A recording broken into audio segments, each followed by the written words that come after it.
Let the world hear his word.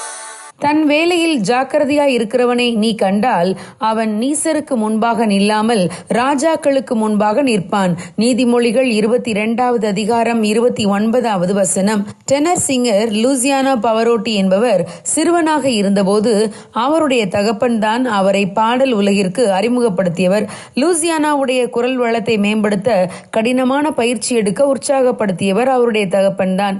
Louisiana வசித்த Italy தேசத்தில் புகழ்பெற்ற டெனர் சிங்கர் அரிகோ போலோ என்பவரிடம் பாடல் பாடும் பயிற்சியை லூசியானோ எடுத்துக்கொண்டார்.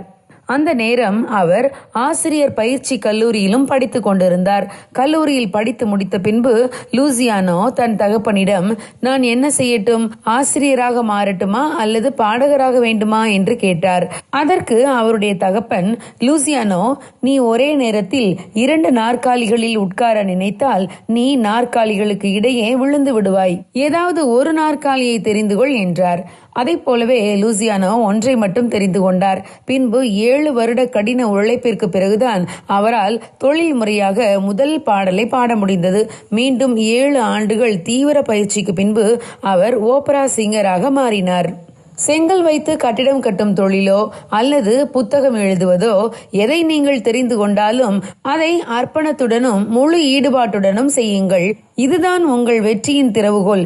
ஏதாவது ஒரு நாற்காலியில் உட்காருங்கள் என்று பின்னொரு நாள் லூசியானோ கூறினார்.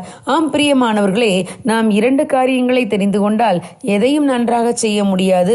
ஒரு சிலர் பல தொழில்களில் ஒரே நேரத்தில் கால் வைக்க நினைப்பார்கள். எதையும் நன்றாக செய்ய முடியாமல் நஷ்டப்பட்டு போவார்கள்.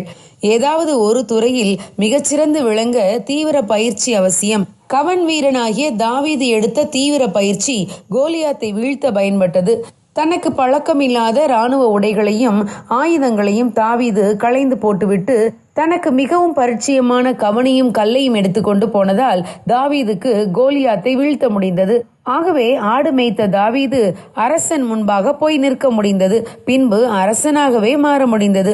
ஆம் பிரியமானவர்களே, தேவன் நமக்கு தந்த திறமைகளை வளர்த்து கொண்டு அதில் பிரகாசிக்க பிரயாசப்பட்டால் நாம் நிச்சயம் சாதிக்க முடியும்.